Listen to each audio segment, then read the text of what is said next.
So I wasn't able to record my video with Courtney because of our schedules, but I'm going to talk to my friend Sharon here about endospores and the Schaefer-Fulton spore stain and how we use it in lab.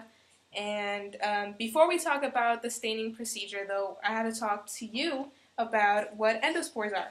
So endospores are found in gram-positive, rod-shaped organisms in the Clostridium or the Bacillus genera. So basically, endospores are like dormant forms of the bacteria. They're kind of like clones of it. So when the environment doesn't have enough nutrients for the bacteria to survive, these two type of bacteria, they'll go through sporulation, which is just a fancy word for endospore formation. And I have like little steps down here. So the vegetative cell, which is like the original cell, is going to duplicate, or it's going to replicate its DNA. And once that's replicated, its original DNA is going to degenerate, and a new cell membrane is going to form around the new DNA that's been formed. And after a few more things happened, the endospore is going to be mature enough to be released from the vegetative cell, and you'll have an endospore. It's not always released. Sometimes it stays inside. It just depends on the type of bacteria. And endospores are actually really resistant to the weather, and it's this bacteria's form of being able to reproduce at different times, no matter what the environment is like. But in lab, endospores are useful for identifying and differentiating bacteria, because since not all bacteria reproduce them.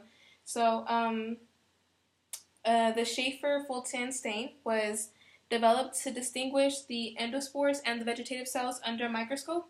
So at the end of the procedure, the stains should help differentiate between the endospore. The endospore is going to be green, and the vegetative cell is going to be red. So this steps are kind of easy. First, you have to prepare a slide using either the Bacillus or the Clostridium bacteria, and you heat fix it. Heat fix just means that you pass it over a heat source, and it helps the bacteria stick on the slide, so that way when you're applying the stain or you're draining it, it doesn't wash away. So once you heat fix your slide, you're going to flood the slide with a stain called malachite green. You can see kind of like drops. And it's important that after you do that, you place it over a container with water, and you're going to wait till the water boils and steam the slide for about 10 to 15 minutes. So here you can kind of see the Bunsen burner and just boiling away. And it's important to prevent drying out. The slide can't dry out, because otherwise the heat is going to make the bacteria die.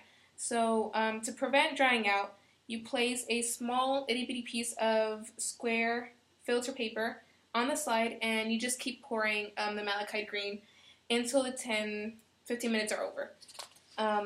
Once the time has passed, you remove the slide from the heat source, and you just let it cool. Because if you start pouring water on it to drain it, it's going to break. So you let the slide cool, and you rinse and drain the slide with water for about 30 seconds, just until there's no more green coming out of the slide.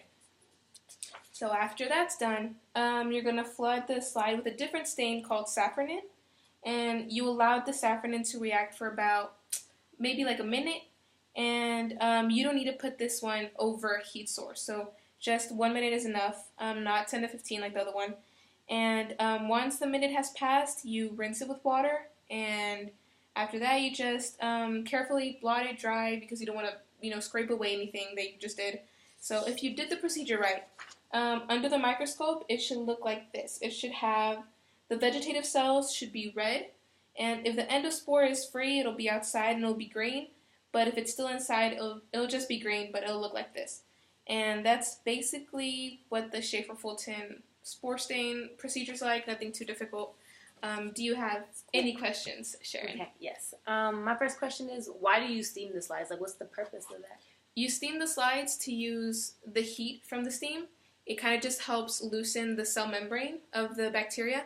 And so if it's loosened, the the stain, the malachite green stain, goes inside a lot easier. If you didn't steam it, nothing would be able to stick. So you would get no staining at all. So the bacteria would just stay blank, and that's why you have to steam it. Okay.